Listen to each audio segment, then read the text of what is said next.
Welcome to week 12 of the course. We are now entering unit 4, so this is the fourth and final unit of the course, so we're 3/4 of the way there. That should be encouraging. So let me say a little bit about what we're going to be covering in this unit, what the chronological parameters are, what some of the big developments are that we're going to be looking at. We are, with this unit, now for the first time, going to be moving out of antiquity, which is this huge long period stretching from about 3000 BCE to about 500 or so CE. We're finally going to be moving out of that into this time period known as the Middle Ages, or simply the medieval period. We are going to begin by studying a period known as the Early Middle Ages. This is a period from about 500 to 1000. Then later in the unit, now this is not this week, this is later in the unit, we will get to a period known as the High Middle Ages. We'll get almost to the end of the Middle Ages, but not quite in this course. So this unit is going to cover a span from about 500 to 1300, so a pretty long span. Now, our first major historical question to tackle in this unit is what is going to be the fate of the Roman Empire, which of course we've been studying for several weeks now. Well, I think we all saw the handwriting on the wall at the end of last unit. The Roman Empire, at least in the West, is not going to last much longer. So that's one of the things I'll be talking about in this particular video. Early in this unit, especially this week, we are, yes, moving into the Middle Ages, but of course, historical epochs don't end abruptly, usually, right? So you don't have antiquity one day and then somebody rolls out of bed the next day and lo and behold, it's the Middle Ages. So the period that we're really interested in this week, which is a period from about 400 to say 700 or so, is a kind of a no man's land, a kind of twilight period that some scholars might call late antiquity. I'll be talking about it in terms of the early Middle Ages, but either term is appropriate. So it's a period of time in which the ancient world is disintegrating, is in many ways sort of dissolving, but it's not completely obliterated. There are going to be some continuities as well as discontinuities. The big question is, what happened around this time that justifies saying, hey, starting around 500 or so, we're not in the ancient world anymore. We're in this new period, this medieval period. That suggests that there are some pretty major changes underway. One of the major changes, of course, will be political, in that by the year 500, the Roman Empire is no more, at least in Western Europe. But I think what really justifies talking about this period as a new epoch in human history is because of some major cultural changes that are afoot. And we'll talk about some of those specific changes in due course, but I'll just say right now that it's helpful to think about medieval culture and what, when we think about, okay, what makes medieval culture distinct, what makes it different from ancient culture. Medieval culture is sort of the product of three different cultures converging. And those three different cultures are these. Number one, Greco-Roman culture.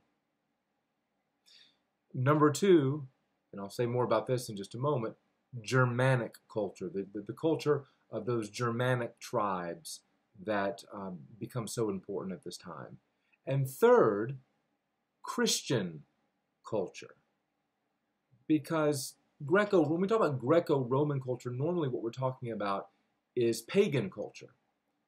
But of course, by the time the Roman Empire collapses in the 5th century, the Christianity has established itself as the predominant religion and indeed as the official religion of the Roman Empire. So you have these three distinct but overlapping cultures, Greco-Roman, Germanic, and Christian. They come together, and when they converge, they create something new. And that new thing is medieval culture. Okay? So that's just something to hang your hat on for right now if you're trying to figure out what's distinctive about medieval culture. All right, well, in this video, I want to just sort of draw your attention to three of the major storylines in this period. Again, a period from about 400 to 700 or so. One big story, by the way, I'll be leaving out is the story of the rise of Islam. And the reason I'm leaving that out is because you're assigned to watch Dr. Farmer's lecture, which says everything that I would need to say. So I don't have to go into that. The first story that we're going to be tracking is one I've already alluded to, and that is the implosion of the Roman Empire in the West. Remember, by the year 400, the Roman Empire has been divided into eastern and western halves, and the western half will collapse in the course of the 5th century. That's going to create a political vacuum, and that vacuum will be occupied by the so-called Germanic or barbarian kingdoms. Okay, so that's storyline number one. Storyline number two is what's happening in the East, right? We cannot talk about the collapse of the Roman Empire, period, at this time, because the fact of the matter is that the eastern half of the Roman Empire will not only survive, but in many ways will flourish, and in fact will not fall for another 1,000 years.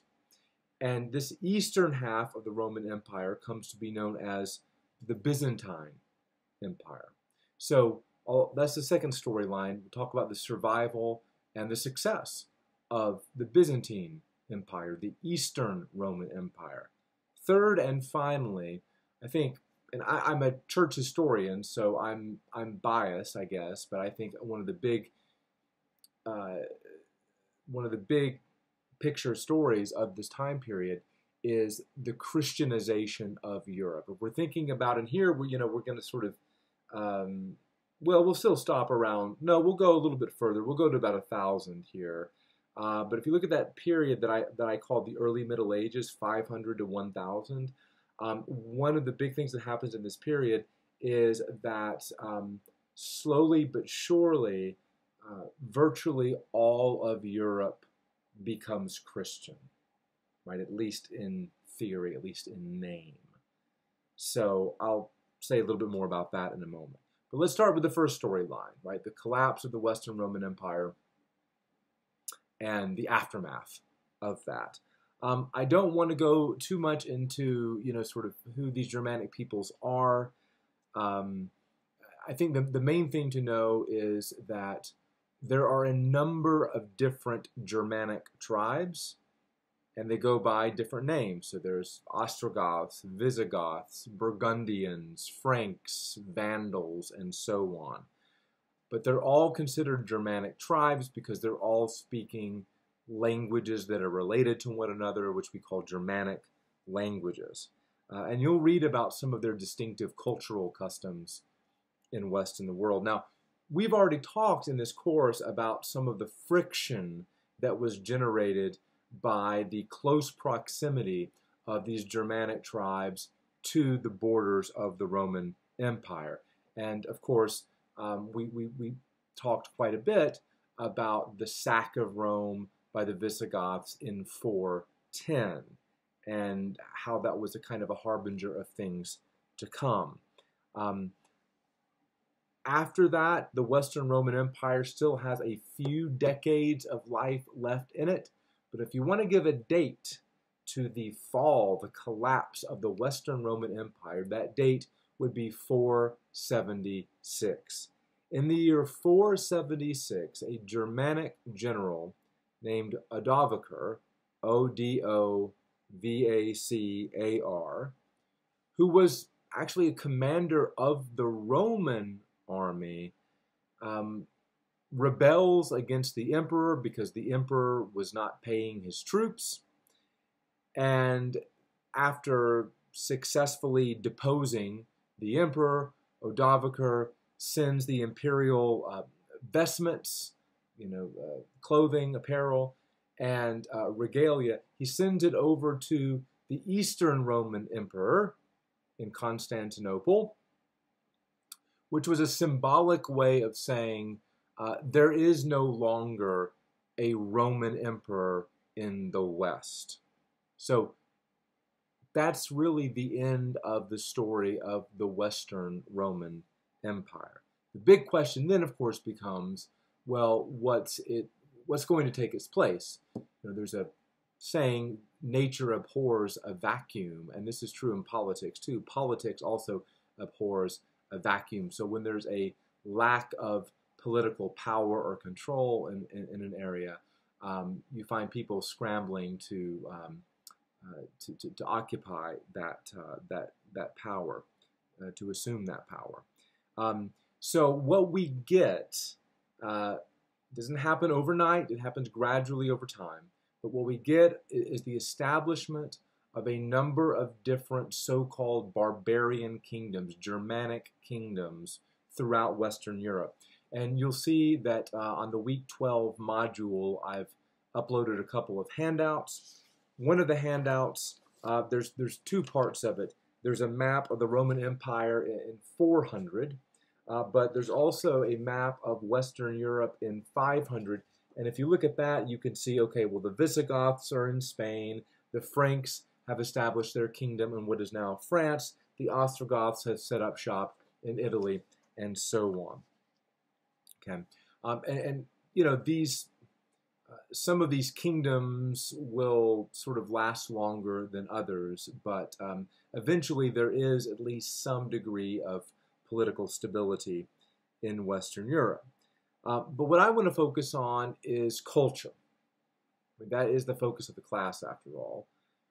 How is culture being transformed at this time? Again, why is this period so distinct that from what went before, that we have to come up with a new name for it, the medieval period?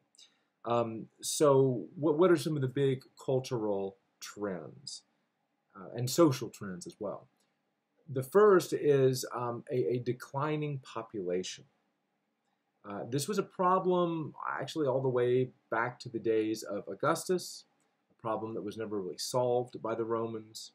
And just to give you some sense of what a precipitous population decline was experienced, at least in some places, let me take, for example, the city of Rome itself. In the time of Christ, which is also the time of Caesar Augustus, we think there were about 1 million people living in the city of Rome, which, that's a big city by any standard, but by the standards of the ancient world, that is just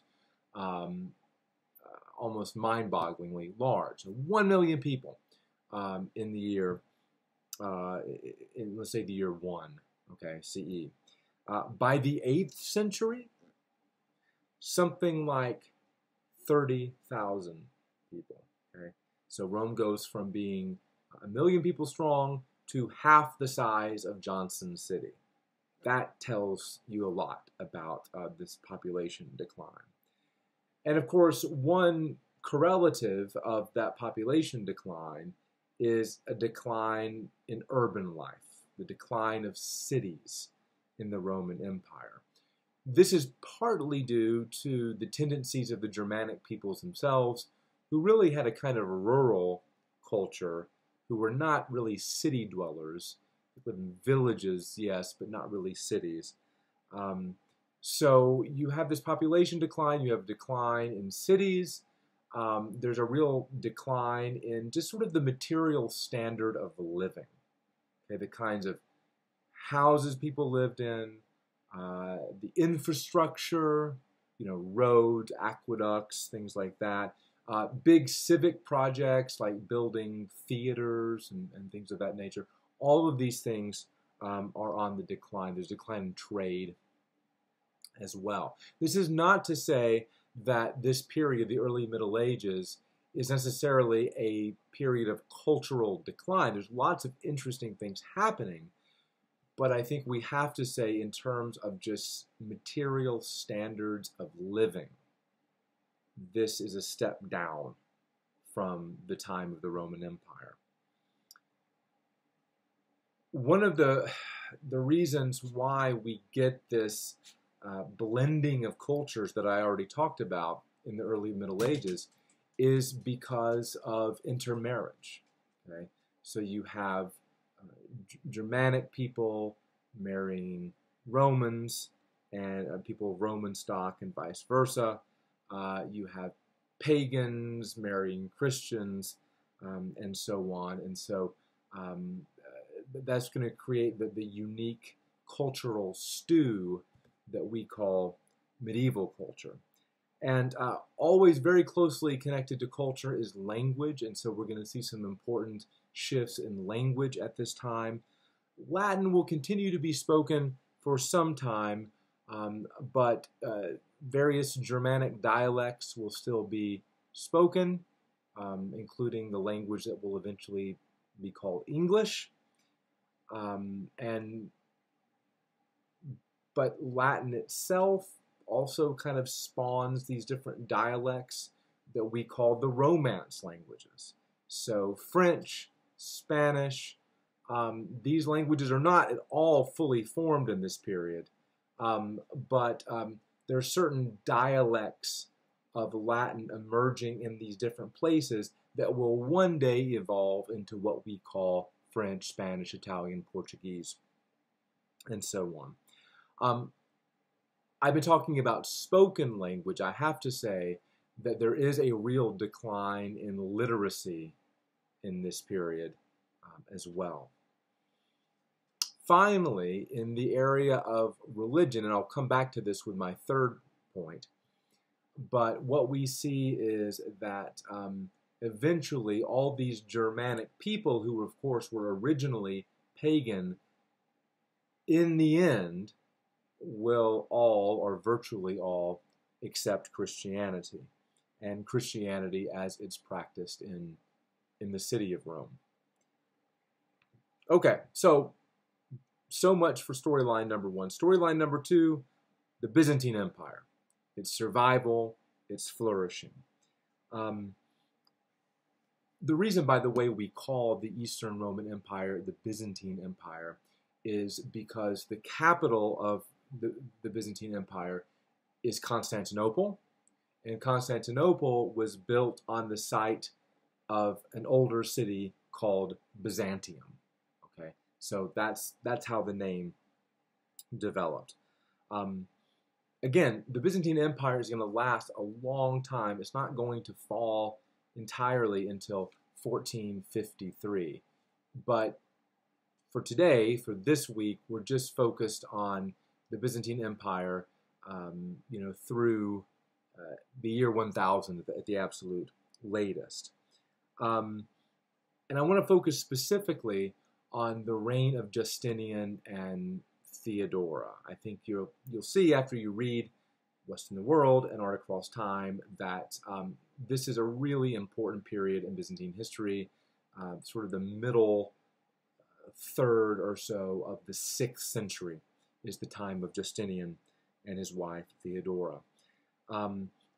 During this time, there's a real stark contrast between what's happening in the Byzantine Empire and what's happening in the West.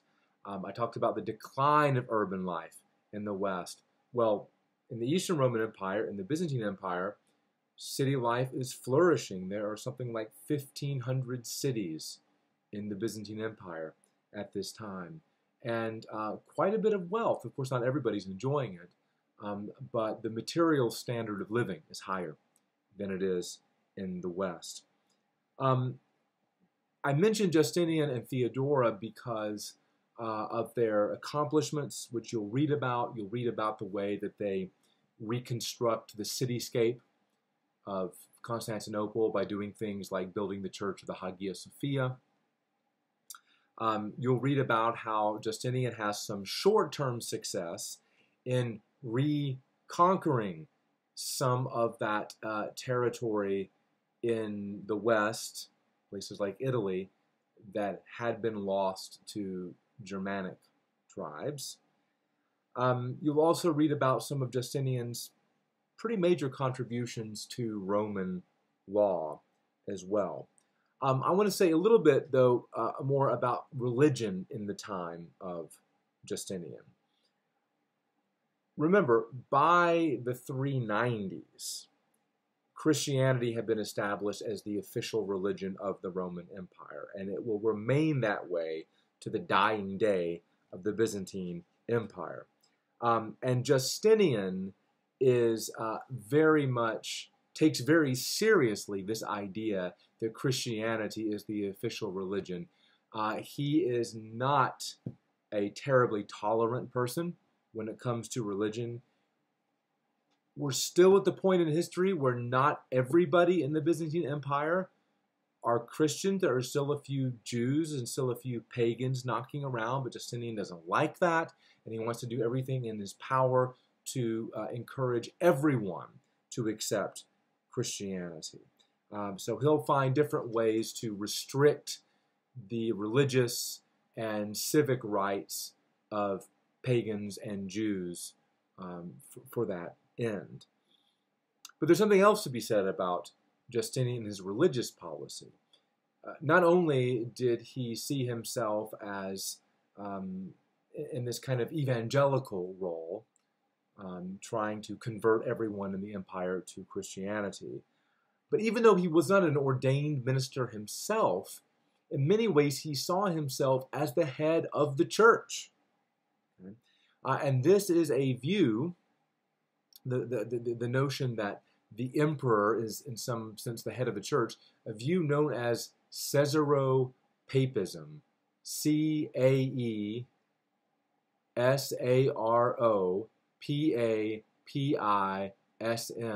Caesaropapism. Think about it for a minute. The Caesar is the Pope. The emperor is the head of the church. That's what Caesaropapism means. And this is going to become kind of taken for granted in the Byzantine Empire. Meanwhile, back in the West, the situation is going to be very, very different.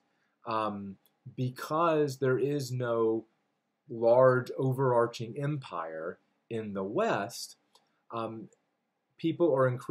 Christians are increasingly going to have the tendency to look to the Bishop of Rome, aka the Pope, as the leader of the church. So this period from 500 to 1000 or so, this is going to see the rise of the power and prestige of the Pope in the West, not so much in the East, because in many ways the emperor himself has that position of power. Well, after the reign of Justinian and Theodora, there are darker days ahead for the Byzantine Empire. I said I wouldn't talk much about the rise of Islam in this lecture, but I will just say that the rise of Islam will drastically reduce the territory of the Byzantine Empire. There's also going to be problems with pagan tribes like the Bulgars in southeastern Europe, sort of encroaching on Byzantine territory. You're going to read about that as well, the Bulgars, the Slavs. And you will also read that even after the time of Justinian, Byzantine emperors will continue to try to dictate the inner workings of the church. And one really good example of this is the so-called iconoclastic controversy. An iconoclast is someone who destroys religious images. And you're going to read about how an emperor, a Byzantine emperor in the 8th century, is going to start a campaign in which he tries to remove as many religious images from churches and other places as possible. So again, it's the emperor who is trying to enforce this sort of mandatory religious policy on the church. In the end, by the way, the iconoclasts lose, but they put up a good fight. All right, well, that brings me to the third and final story I want to draw your attention to, which is the Christianization of Europe. Of course, much of the former Western Roman Empire was already nominally Christian by the time of the empire's collapse in 476, but some places, like let's say Gaul, which would now be France, some places were much more sort of lightly, superficially Christianized than others. So there was still a lot of work to be done, a lot of missionary work to be done in these places. So really this period that we're looking at from about 500 to 1000 is one of the golden ages in the history of Christian missions. And we see Christian missions being undertaken both in the West and in the East. So in the West, of course, famously, we had St. Patrick's Day a week ago, at least a week ago from now, the moment I'm taping this lecture. Patrick is one of these great missionaries. He's from Britain, but he goes to Ireland, of course. We've got the mission that Gregory the Great, the Pope, sponsors to England in 597. But you also have the Byzantine Church sponsoring missions as well, missions to the Slavs in Eastern Europe, whom I mentioned a moment ago, the Bulgars as well, and so on. So that by the time we get to the year 1000, virtually all of Europe, both Eastern and Western Europe, okay? So all the way from Spain to Russia, virtually all of Europe is at least theoretically Christian. And of course, that's a major development indeed. One last thing I'm going to say, though, while I'm on the topic of Christianity, I've given you the good news. The good news is there's all these missionary efforts, and many of them are wildly successful. The bad news is that this same period, this period from 500 to 1000, is also a period in which the relationship between the Eastern and Western Church gradually deteriorates to the point that there is a real divorce between the two churches. I mean, up until certainly the year 1000, there is theoretically really just one church. So Eastern and Western Christians, you know, whether you lived in the kingdom of the Franks, whether you lived in the Byzantine Empire, you would consider that other person to belong to the same church as yourself, even though your customs and traditions might be quite different. But there are going to be there's going to be an increasing strain on those relationships for a number of reasons. Some reasons are practical. Differences in language. These Christians, Western and Eastern Christians, most of them can't really communicate with one another because they're speaking different languages, and fewer people are bilingual. You also have differing understandings of church authority, which I just alluded to a moment ago when I talked about sort of Caesaropapism versus papism. And there's some other theological disagreements as well. And by the 11th century, Eastern and Western church relations really reach an all-time low. And, you know, by this time, we can talk about schism. That is a kind of formal separation of the two churches. And this is why, to this day, there is the Roman Catholic Church on the one hand, there are the Eastern Orthodox churches on the other, and they're not always yelling at each other, but at the same time, these churches are not in communion with one another either. And it goes all the way back to this period. Okay, I'm just under the 30-minute mark, so I'm going to stop right now.